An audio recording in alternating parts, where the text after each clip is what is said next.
Another quiet night at the office. No phone calls, no messages. Nothing but junk mail and overdue bills to keep me company. Seems nobody wants to hire a real private dick anymore, a professional like me. A guy who does the detective work nobody else wants to do. A guy who wears hats and walks around in a black and white world.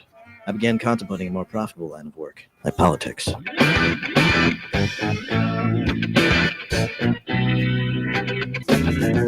are the show you want to know. It's time to talk to you. All right, folks, good afternoon. Welcome to the Tuesday edition of the Joe Mangiacotti Show here at AM 830 WCRN Radio Central. You can join the conversation for the next hour at 508-871-7000. That's 508-871-7000. That will get you into the studio for two-way talk and conversation. We have our text line that's also running at 617-297-8388. 617-297-8388.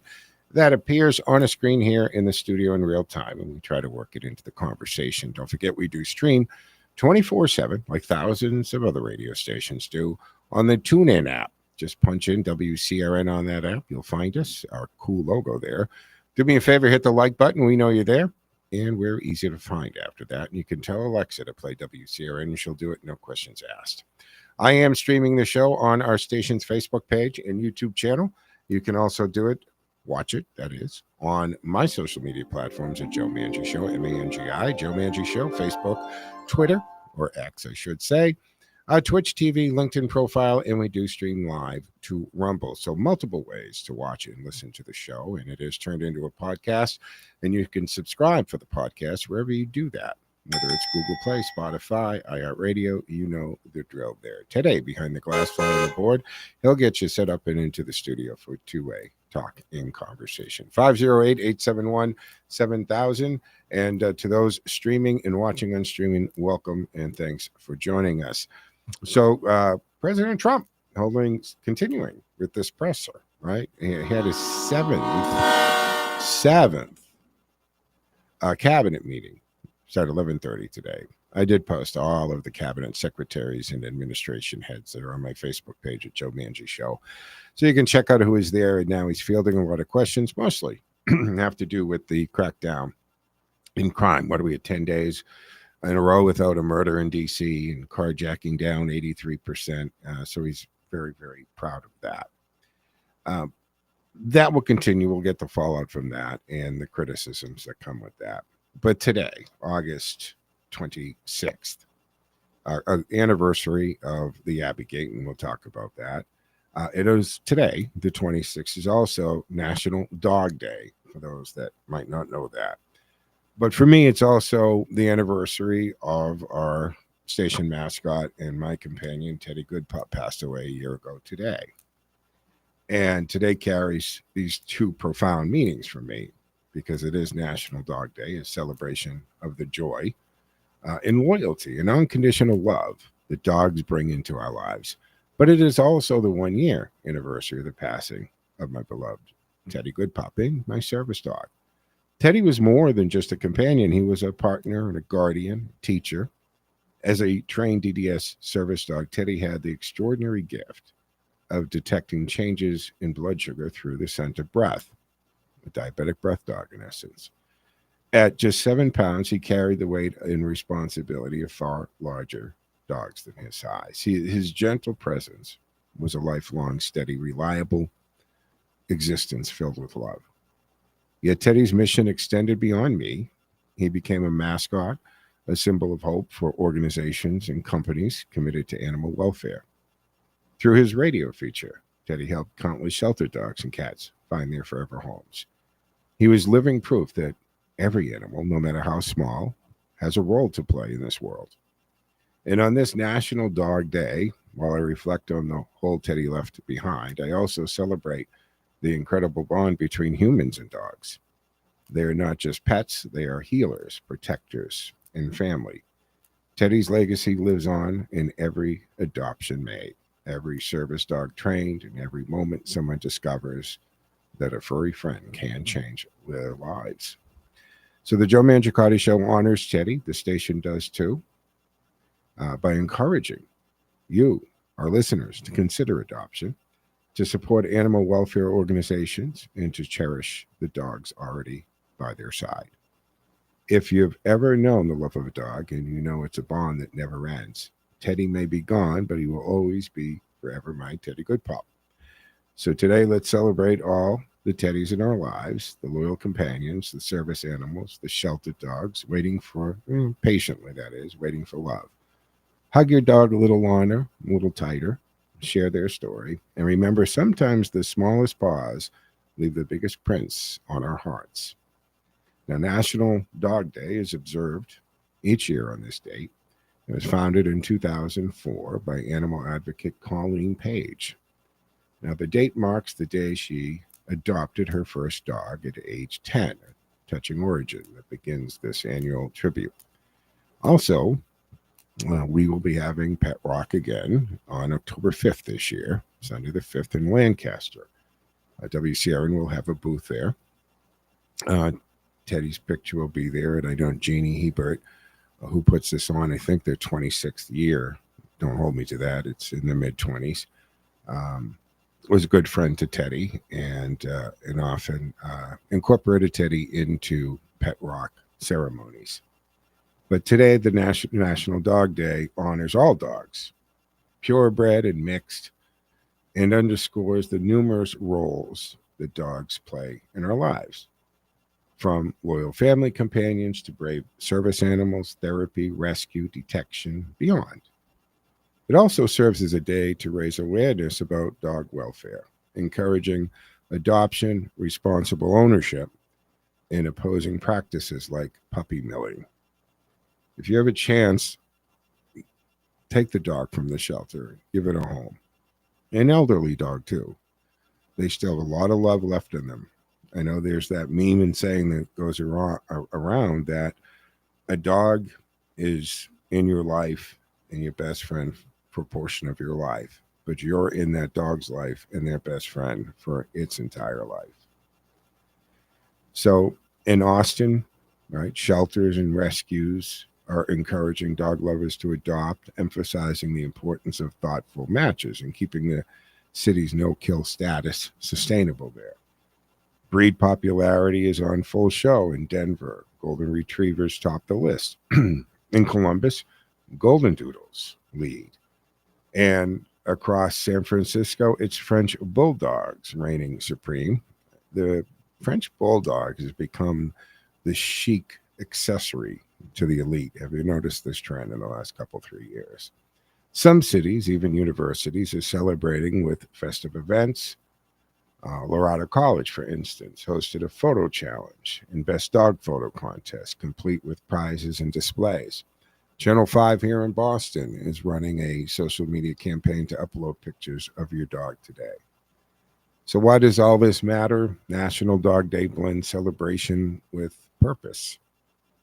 It's a day to honor our canine companions and to champion those still waiting in shelters, whether through adoption, volunteering, donating, or simply treating your pup to extra love. Each gesture matters. So happy National Dog Day. That is today, August 26th, happens to coincide with the passing of Teddy. All right, 508-871-7000 to join the conversation. That's 508-871-7000. Lines are open and available. Unfortunately, folks, today is also another anniversary. It's the 4-year anniversary of Abbey Gate that happened on August 26 in 2021. And that's when an ISIS-K suicide bomber detonated at Kabul's airport, the Abbey Gate entrance, during the U.S. evacuation. That killed 13 U.S. service members, 11 Marines, 1 Navy corpsman, and 1 Army soldier, roughly 170 Afghan civilians. The final U.S. departure occurred on August 30th, 2021, and Major General Chris Donahue was photographed as the last American service member to board the final C-17 that day. Now, a 2024 supplemental review by the U.S. Central Command reaffirmed earlier findings. The attack was assessed as not preventable under the conditions on the ground. Investigators said Marines did not have the bomber in their sights beforehand. But in March 2025, DOJ announced the arrest of Mohammed Scarafullah, accused of planning, facilitating the Abbey Gate attack on behalf of ISIS-K. Now, that case is ongoing. But if you remember the reports back then, there was the delay in giving the okay. The sniper who was assigned to overwatch this saw and had the bomber in the scope. That means they're watching him through the scope of the rifle, the sniper rifle, and requested permission to fire. And there was pause and delay, and the order hadn't come, and the sniper had to watch as the suicide bomber carried out their mission. Now, the Gold Star families of the 13 fallen continue to press for accountability and more transparency about decisions and security posture at the gate that day. U.S. military leadership and CENTCOM, their official review back commanders. Judgment under chaotic conditions, emphasizing the constraints of the mission and their threat environment that they were in. Ted, you wanted to add something? Why were they at that airport and not the more secure airport? Yeah, okay. Well, that leads to the other parts of this. In the bigger 30,000 point of view on this, 30,000 foot point of view. Why are we using the airport in Kabul when we had a base that we built that had multiple runways, airport, hospitals, prisons, stores, housing, medical, hospital, and basically was impenetrable only because you could see for tens of miles in every direction. Not to mention it was fairly close to China and actually within air striking distance of their nuclear facilities. But we got to take a pause here on the very first break of the Tuesday afternoon edition of the Joe Mangiacotti Show here on AM 830 WCRN. Join the conversation at 508-871-7000. That's 508-871-7000. Lines are open and available. Stick with us. We'll be back on the other side as we go into segment 2 of the Tuesday afternoon edition here, the Joe Mangiacotti Show on Radio Central, AM 830 WCRN. Back in 2 and 20 now, folks.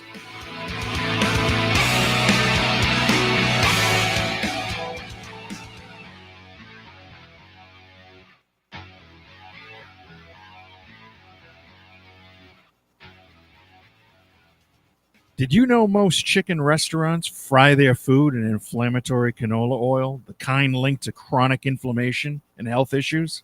At New Chicken, we're rewriting the fast food playbook. Located at 318 Park Avenue in Worcester, Mass., we serve up delicious comfort food with a conscience. Our chicken is humanely raised and free from hormones and antibiotics. Then fried in clean, heart-smart avocado oil packed with nutrients and flavor. And our fries, forget the greasy stuff. Ours are cooked in traditional, savory beef tallow. It's how fries used to taste before processed oils took over. No factory oils, no synthetic shortcuts, just real, honest food made for people who care about what goes in their bodies. At New Chicken, your health doesn't get sidelined for convenience. You get both, the flavor you crave and ingredients that matter. Stop by today and taste the difference. New Chicken, where fast food finally grows up. Are you looking for a holistic approach to your health? One that supports your body's natural ability to regulate, adapt, regenerate, and heal?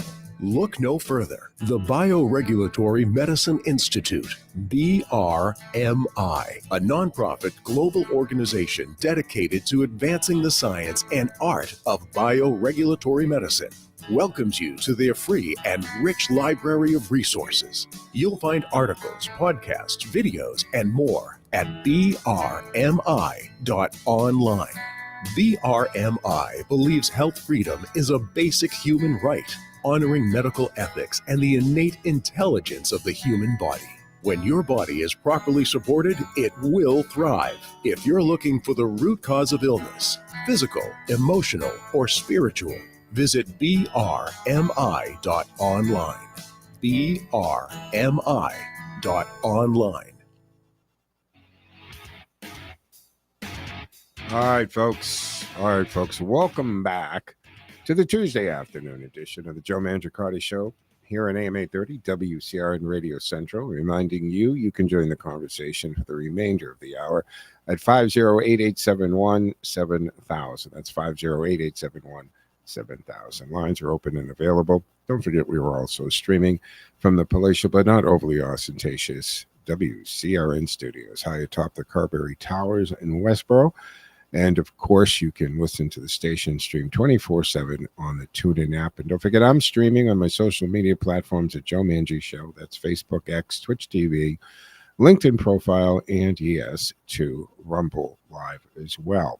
So today, 4th anniversary of the withdrawal, or I should say the Abbey Gate bombing in Afghanistan. And it was the Bagram Air Force Base that we had control of. And it was a facility basically in the middle of the desert. And we could see anybody coming from any direction for miles and miles and miles. It would have been much more secure. It would have been logical. It also lends the question as to why did we leave $82 billion in equipment behind? I mean, when Trump got on this and was asked about it, because prior to Trump leaving the first term, and remember, that's where the story about him speaking with the heads of ISIS and Taliban and telling them not one hair will be hurt on an American head, and then produced a satellite photo of the leader's home, leaving him to ask, why are you showing me the picture? Trump just left the room. And not one American soldier was hurt during Trump's administration. But he didn't get reelected, and he did tell them at that meeting, we don't want to be here. We are going to withdraw, but we're going to withdraw on our terms, at our speed, and you're going to be okay with it. And we'll be out when we're out. Unlike the Biden administration, who turned the evacuation over to them. And when he said, and he asked the generals, well, let's get all this equipment back. And they told him, in Trump's words, when he asked this particular general, oh, we want to get all this equipment back. He said, well, sir, it's actually cheaper to leave it there. Trump said, that's when I knew he was a moron. It's that simple. $82 billion. This is top-notch equipment. And what did they do with this a couple of years later? They held parades in Afghanistan with our former equipment and vehicles, parading around the billions of dollars in equipment and tech we left there. Crazy, guys. 508-871-7000. So these Gold Star families, 13 falling, continue to press for more accountability, more transparency. And congressional oversight. House panels have held hearings and pushed for declassification and interviews with decision makers tied to the evacuation timeline and that gate security. Justice Department and counterterrorism partners now prosecuting an alleged planner while continuing to target ISIS-K networks. These families deserve answers. They absolutely do. These were preventable deaths. To Ted's point in question, why were we evacuating from that airport in Kabul when we had Bagram Air Force Base under our control? Why did we give up that base? And the other part of this that people forget, because the media doesn't bring this up, we were going to withdraw, but we were going to leave troops under Trump's plan. And before you get all, I got you, we're not really evacuating. You understand we have Trump troops all over the world. We've got troops in Korea and Vietnam and Japan. We've got troops all over the world. And Trump's proposal was we would withdraw from Afghanistan, but we would leave 2,500 troops, American troops, only with a ratio of 2-to-1 to NATO. So it'd be 2,500 American troops, 5,000 combined NATO. That could be France and Germany and Britain, whatever. So that there would have been an allotment of 7,500 troops at Bagram Air Force Base or throughout Kabul. So there would have been a presence to help keep things calm and under control. So some eyewitness Marines said that they believed that they had identified the bomber earlier. And CENTCOM's review last year says forensic and testimonial evidence did not support that claim. But families do remain skeptical on that. But this was preventable. And this should have taken place at Bagram. And we should have kept control of Bagram Air Force Base and gone with, in my opinion, we should have gone with Trump's plan of leaving a 2-to-1 ratio, 2,500 American soldiers, 7,500 with NATO's 5,000.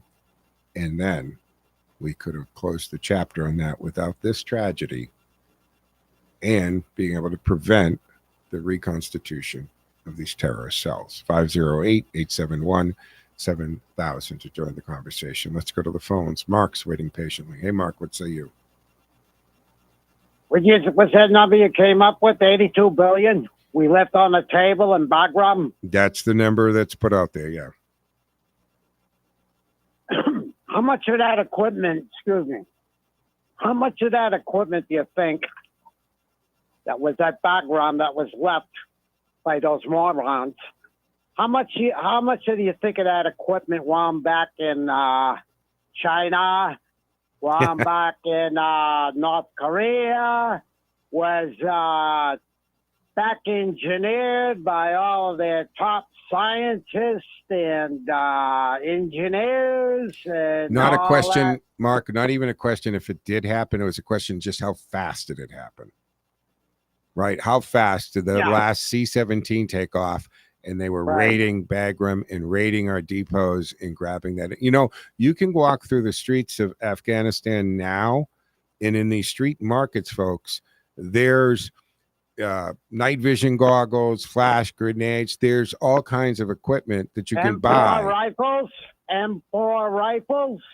I don't know if you can get those on the street, but they were seized. No. I mean on the black market. Oh, sure. Absolutely. That's what I'm talking about. The international black market M4s. Yeah, they're for sale. You know where to find them. And you know what else some of them came from? Bagram. Yeah. You know it. Absolutely, Mark. It's crazy. Thank you for the call. Appreciate it.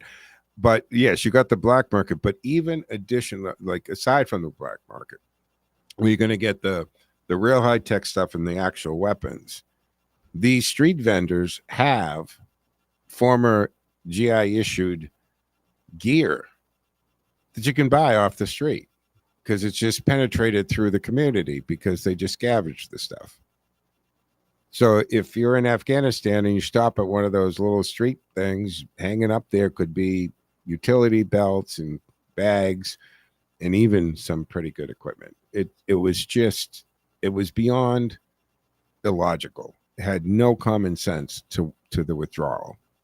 First of all, you don't set a date. And do you remember what was going on? For either Biden or whoever was calling the shots had some kind of warped idea that wouldn't it be cool if we withdrew from Afghanistan on the anniversary, right, of the invasion, that somehow it would be symmetrical, somehow it would be a cool thing to do. Asinine. So two things. You do not tell your enemy. You don't give a date. And then you don't tell them how you're going to do it and what you're going to do, which they did both of. It's called telegraphing your punches.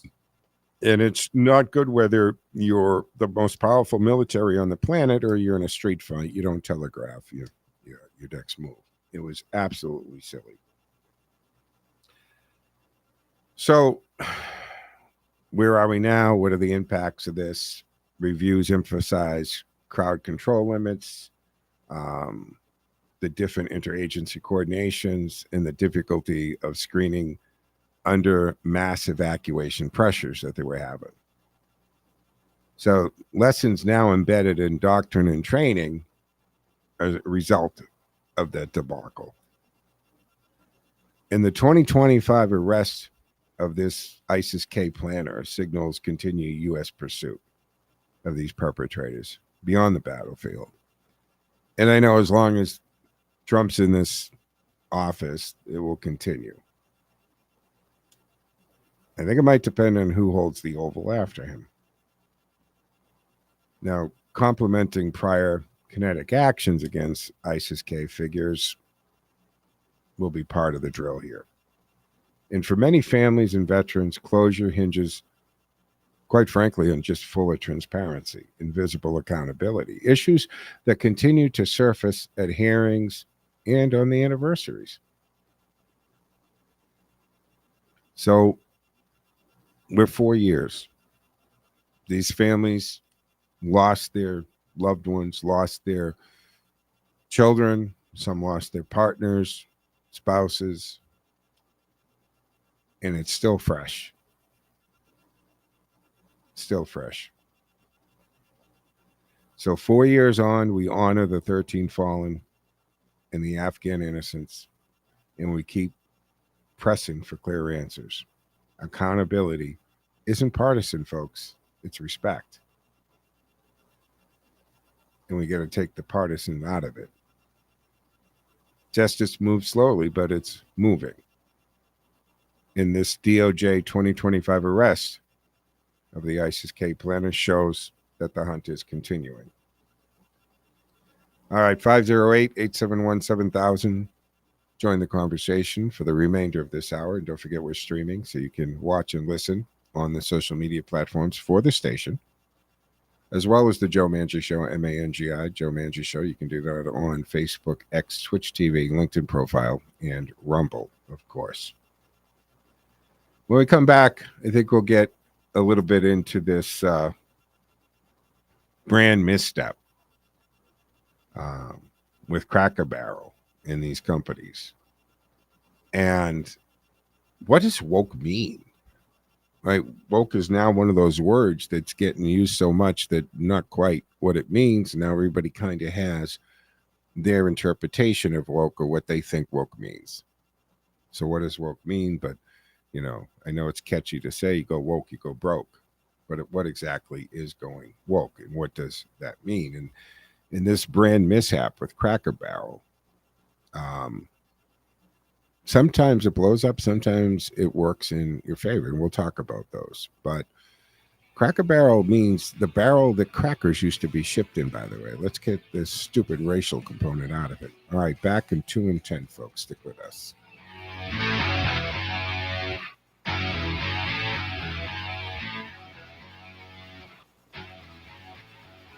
Time now for the forecast from the Boston Independence Group Weather Center. Call Jerry Doherty today at 877-772-1776. Retirement is within reach. I'm meteorologist Sherry Spear, and here's the latest Boston 25 weather on Radio 830 WCRN. It's going to be bright and cozy today with low humidity levels and high temperatures in the upper 70s and lower 80s. Tonight, we'll keep it mostly clear as temperatures drop back into the 50s.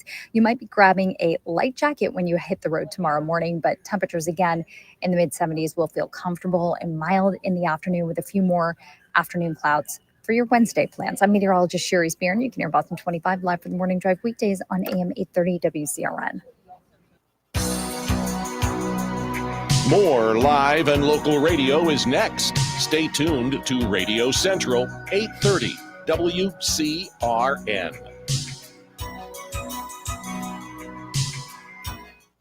Re-elect Kathleen Roy for District E School Committee. Kathleen stands for safe schools and quality education. She's pushing to keep cell phones out of classrooms, bringing back school resource officers for safety, and putting students, teachers, and education first. Kathleen's committed to producing well-rounded students ready for the future. I'm Kathleen Roy, and I'll fight for our kids' education and safety. Vote for me in District E. For more information, please visit KathleenRoySupportsWorcesterSchools.com. Vote for Kathleen on Tuesday, September 2nd. Paid for by the committee to re-elect Kathleen Roy. Fuller Park is the place to play. Best ballpark in AAA. And the Woo Sox come back. They walk it off. With a bumper crop of red-hot Red Sox prospects on the way, don't miss a moment. Get your tickets today. In the air to deep left center field. Back into the gap. This ball is gone. Visit WooSox.com or call 508-500-8888 to see the Woo Sox play in April and May. All right, folks, welcome back to the second half of the Tuesday afternoon edition here of the Joe Mangiacotti Show on AM 830 WCRN. Polar Park is a great place to watch a game. I did it Saturday night. You know, Ted, they have street legal like golf carts to shuttle around so that if you don't park near the park, you know, you go up towards the old registry and stuff. They have these parking lots, the businesses turn it in, but the ballpark has these shuttles that the street legal golf carts, and you can take it back to the club, and then you can. We walked because Joe, it more was too much. importantly, they've got all sorts of food vendors. Yeah, on the There's concourse. also fireworks. Friday nights. Yeah, Friday nights. amazing. I think Unibank sponsors the fireworks on Friday nights, and when I was living in Worcester, we'd hear them because we were close to the park. I hear them every Friday night. Teddy would, you know, that fireworks always hurts a dog's ears. And Teddy would get a little anxious because we could hear it so well. We were up by the Catholic school there. But great park. And yeah, the food, with the pizza place on Shrewsbury Street, Woo Bar, and Coney Island dogs, and just all kinds of great food there. Concourse was fun to do. And so is the DCU Club. Polar Park is a pretty good place to go. I think they have 70 games a year, about 125 events there. All right, 508-871-7000 to join the conversation. So when brand missteps when they right the ship, the fallout from this Cracker Barrel thing is something, and they tried with an apology. But in today's polarized landscape, the fate of a brand can pivot on something as small as a logo or a single marketing choice. So take Cracker Barrel. In a bid to refresh its image, someone decided it needed refreshing. It scrubbed away its iconic Uncle Herschel in favor of a sleek, minimalist design. The result? Well, a swift and brutal customer backlash for one, stock plummeted for another, and echoes of woke agendas invading Main Street. Now, the price tag on this was ridiculous. And they haven't done all of them over, by the way. And then you've got low information people out there with the, Cracker Barrel. Cracker Barrel is literally that, a barrel that holds crackers. In the 1800s, they would ship soda crackers in a barrel to prevent them from being crushed. And that barrel would be in warehouses, but it would also be placed in the middle of the country store. And people would just naturally gather around it. And that was that day's version of social media, the internet. That's where you gossiped and where you exchanged information. So the Cracker Barrel became a symbol of community. That's where the name comes from. And the character, Uncle Herschel, was the old man in the rocking chair. So this isn't an isolated case, by the way, right? Bud Light, they learned the hard way when it partnered with the transgender influencer, Dylan Mulvaney, triggering a conservative boycott that cost, and I don't even know if that was all even conservative. I think that was just a lot of everyday American guys. And don't forget, the woman behind this marketing seemed to have a problem with the customers. She thought Bud Light was too frat or too bro. But it did trigger this boycott. And it cost the company billions, not millions. And then contrast this with Sydney Sweeney's American Jeans ad. And that sparked an entire brand revival. In their stock surging 10 to 16%, hailed by Trump as an antidote to woke advertising. Again, not sure what woke means anymore. But that caused people who hadn't looked at American Jean or American Eagle, I think it is, for years to revisit and buy, and their stock reflected it. So the lesson is clear, right? Branding isn't just an art, it's careful diplomacy. Misreading your audience can wreck trust. And it was insulting to the Bud Light drinkers. First of all, I don't know how she thought a transgender male was going to relate to the customer. And if your job you have one job, right, in marketing, and that is to improve your brand name and improve sales.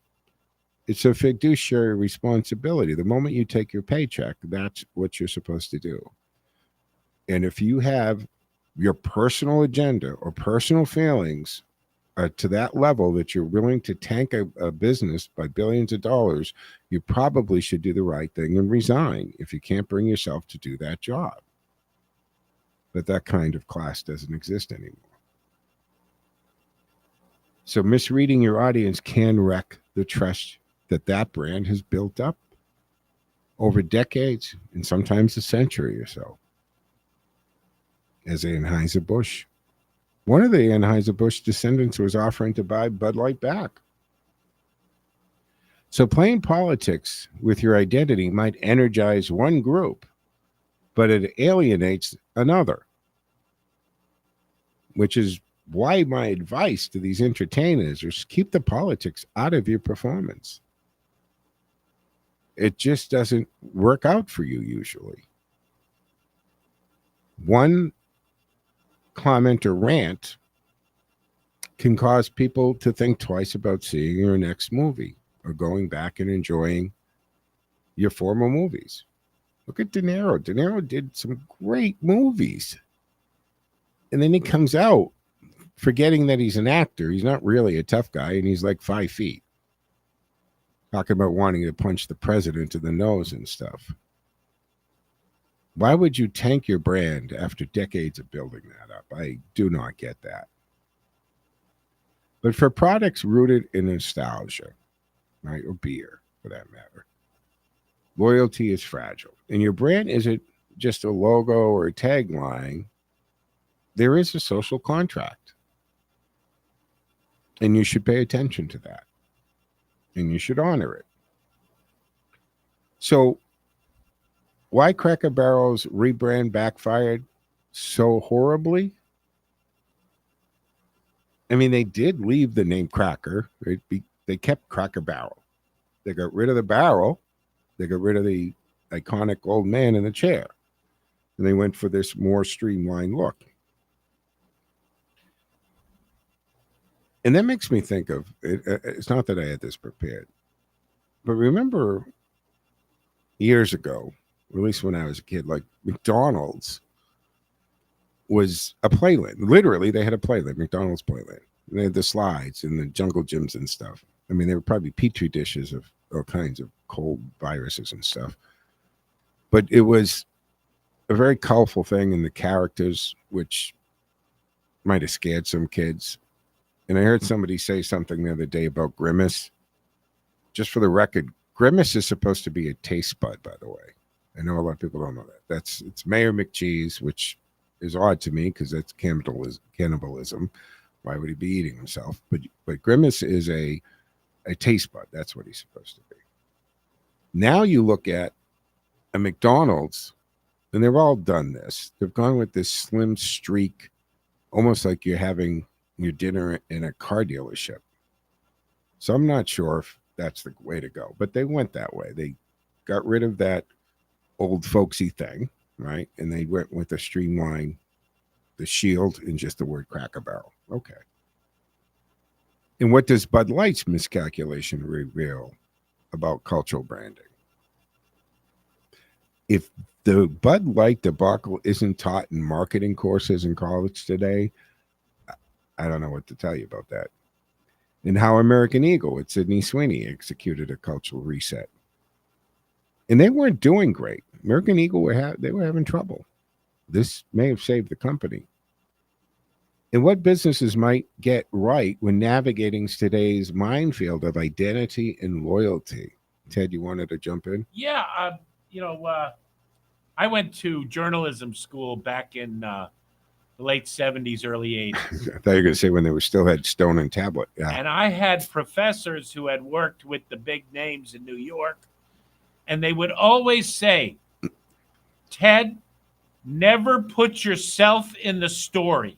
If you see anything that reflects your point of view rather than the facts, cut it out. And when we graduated, we were told that if you choose not to be a journalist and still want to practice the trade craft, you can become a public relations guy. And that way you're a journalist for your customer.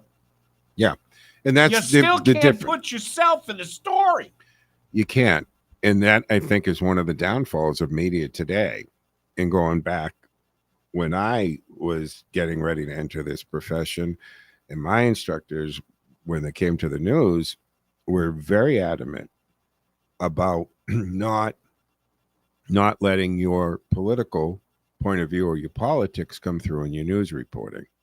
And I've told this story before about just starting at the first radio station and meeting Chet Curtis. And for all of you listening of a certain age, you remember who Chet Curtis and Natalie Jacobson were, Channel 5 anchors, and they were a couple. And I met him at the Jerry Lewis Telethon in Boston. And I was manning the phones and stuff, volunteering there. And I was excited. Hey, he was a celebrity. I was excited to meet Chet Curtis, and I had told him who I was and that I had just started working at a radio station as a news guy, the morning news guy. And he asked me a bunch of questions. He was very encouraging, but he left me with a couple pieces of advice. One was he actually asked me, after I told him my name, if I used my name on the air. And at that time, I had actually gone on under J. Mann, but only for a couple days. And he's told me, he said, you know what? Use your real name. He told me when he was coming up, because he has a very long Polish name. It's not Chet Curtis. He said, you couldn't use an ethnic name. You can use your Mangiacotti. It's fine. Do it. I went back to work Monday morning as Joe Mangiacotti, and I've never changed it on the air again. And the other thing he said, because I knew I was doing news and wanted to do news, is he said, do not have a back then it was called independent. Now we call them unenrolled. He said, do not have party affiliation. Do not register with one party or another, because people can always point to that and say your news coverage is slanted because you're a registered Democrat or you're a registered Republican. And I have stayed an unenrolled, except for the time I actually ran for office. Other than that, I've always been unenrolled, or what back then we called independent. But we have to take our third and final break here, folks. So stay tuned. Back in 2 minutes, 10 seconds.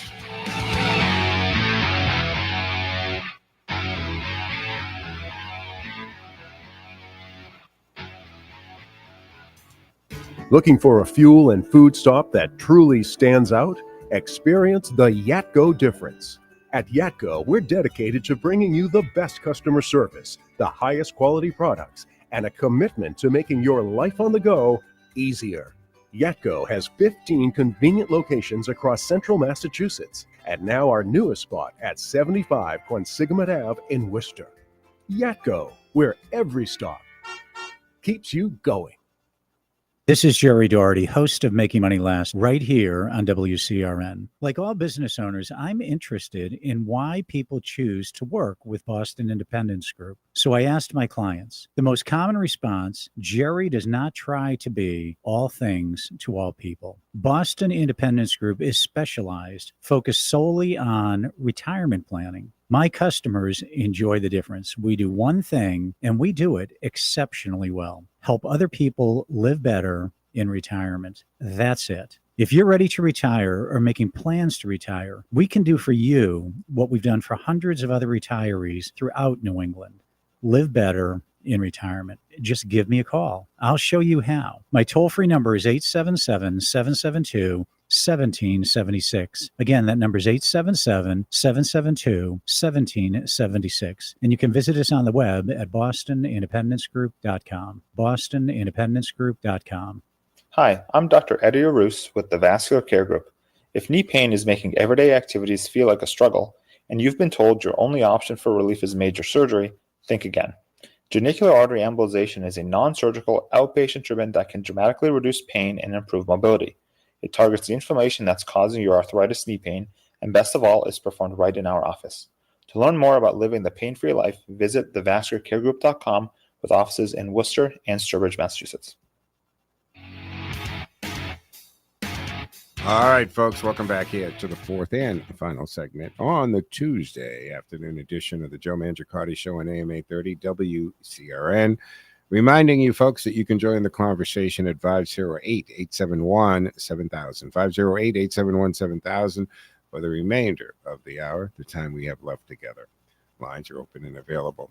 So just to finish up with this Cracker Barrel, when they replaced that long-standing Uncle Herschel leaning on the barrel with this minimalist text-based design, the reaction was swift because the stock tumbled 7 to 13%. Now that wiped out between $90 and $100 million in market value. That's a hit. And critics labeled the redesign as sterile, soulless, and again, woke. Again, that's a word. What does woke mean? It probably means a little something different to everybody. But it was accusing the company of abandoning its American heritage. I mean, they've done this with Aunt Jemima off the syrup and Uncle Ben off the rice. And again, I think sometimes they misguided how they get there. But Cracker Barrel issued kind of a weakened apology, right? Not really an apology. It was kind of weak, claiming its values remain unchanged and pledging to preserve elements like rocking chairs and menu imagery. And then you had, of course, political figures, right? Tweeting out, make Cracker Barrel great again, taking a shot at Trump or whatever. But this prior controversy with the Bud Light situation when it parted with the influence of Dylan Mulvaney. And again, they took a hit, a big market hit on that. But the woman who was responsible for that, in her opinion, said they were too frat oriented. But that's not your job to take your personal at the cost of billions to your employer. You get a paycheck to do a job.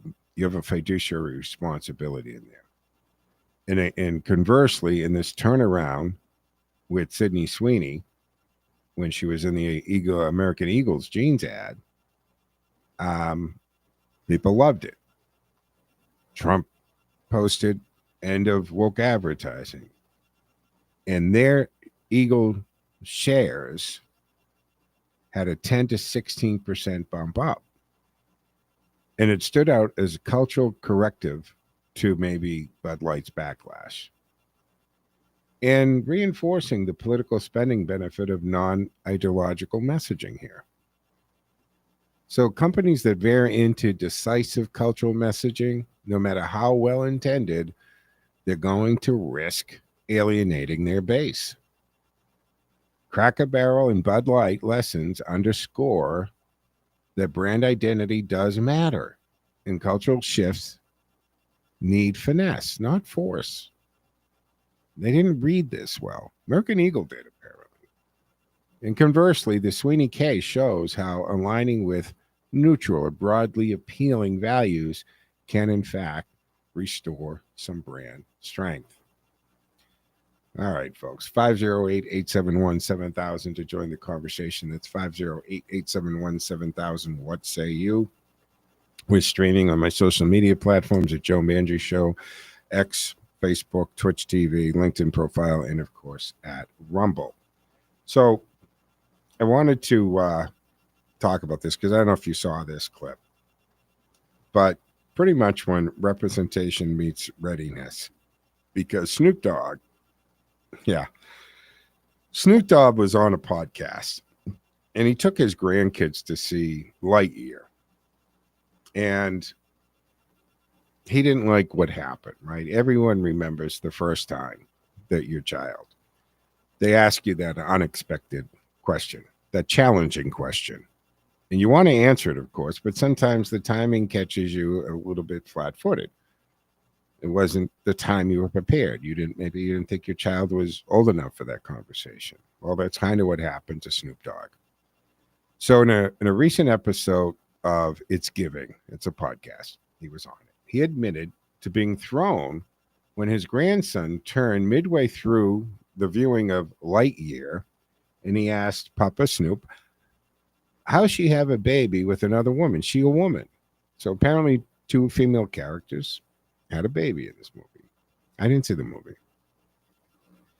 And Snoop was taken by surprise in this. He said, I didn't come here for this, in figure of the word that Snoop would have used. He said, I'm scared to go to the movies now. And he echoed something that many parents quietly feel. When film content intrudes before you're prepared to navigate that discussion. And I mean, do you have to research a movie now before you take your kids or your grandkids to it? Maybe you do. Maybe they should have some kind of warning. Ted, what's up? I don't know whether I should be embarrassed to admit this, Uh-oh. but growing up, I was not allowed to go to see a film unless it was on the Catholic Digest approved list. I think a lot of kids in our generation were there. I probably had that. When I got into my 30s and I was married, and my wife and I were running a video specialty store, what you guys would call a videotape rental store. There were movies on the shelves that I had never seen. Mm-hmm. And she would say, "Are you kidding?" Yeah, why? And this went on into the 2000s. Most recently, it was an old film that had Lee Marvin in it.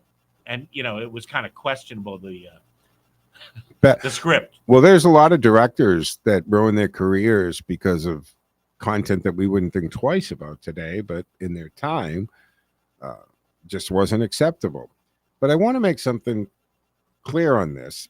And it's not just my thought, because I know Tyrus confirmed this, who was his bodyguard, Snoop's bodyguard for years.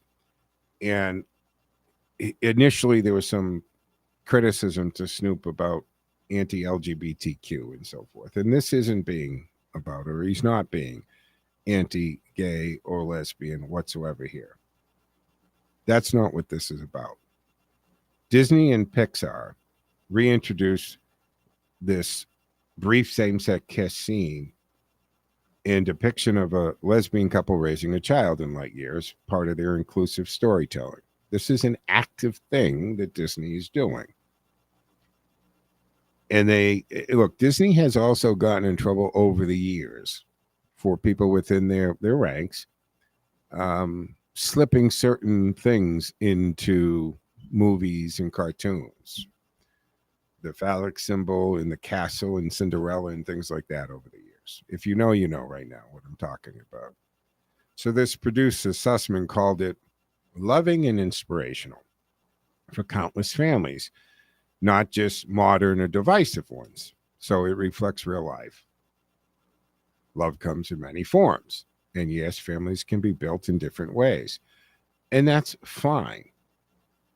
But Snoop Dogg was there with his grandchildren, and he did not wake up that day with the anticipation of having that kind of a conversation with his grandchildren. Probably didn't even think it was his position. So what this isn't anti-LGBTQ. This is him being forced to answer this question about how two women can have a baby when two things are going to happen. Because regardless of what he says to those grandchildren, they're going to ask mom, dad, and grandma probably the same questions. And so now Snoop's going to get it from his wife, their grandma, probably from his kids. Why are you showing this, or why are you having this conversation? The point is, he was put into that and forced into that. It's not being anti-LGBTQ. It's being, I didn't want this conversation. You shouldn't have put me in a position to be forced into it. But here's the key. Representation isn't one size fits all for every age. Now, Snoop's discomfort wasn't about denying the fact that there's LGBTQ families. They're real, they're valid, it happens. It was about being blindsided and unprepared to explain to his grandson at that particular moment what that was about. And when kids see something new, like same-sex couples, if they hadn't been exposed to it, there were a lot of kids who parents are of the same sex. So obviously it's a different timeline, different conversation. But if their first source of explanation is the movie, not their parents' emotional safety zone, it can alienate both them and the caregivers at the same time. And parents deserve to be the ones guiding sensitive discussions. And that goes for schools too. They know that their child's maturity and these framed conversations appropriately can be had when the parents decide. It is the values that reflect their own family dynamic. That's where it should come from. Now, films can still be brave, but they should be brave with caution.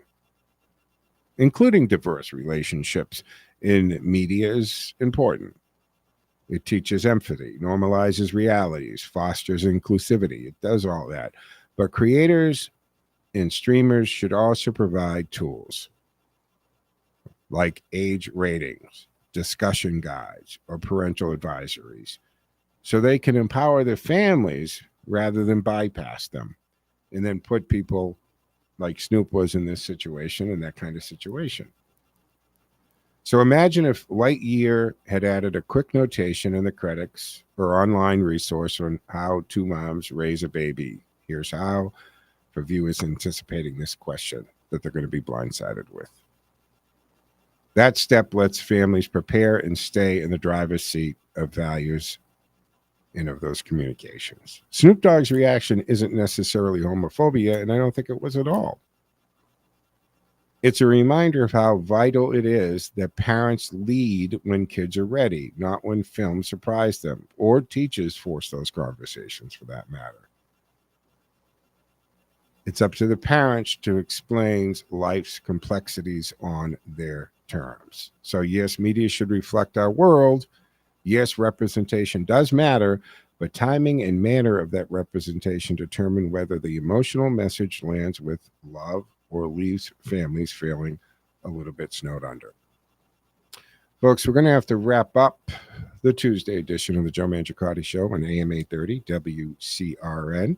I am Joe Mangiacotti, and you can follow me on my social media platforms at Joe Mangi Show, M-A-N-G-I, Joe Mangi Show. Back tomorrow afternoon at 1 o'clock for the Wednesday edition of the Joe Mangiacotti Show here on AM 830 WCRN. Enjoy the rest of your day, folks. Joe out.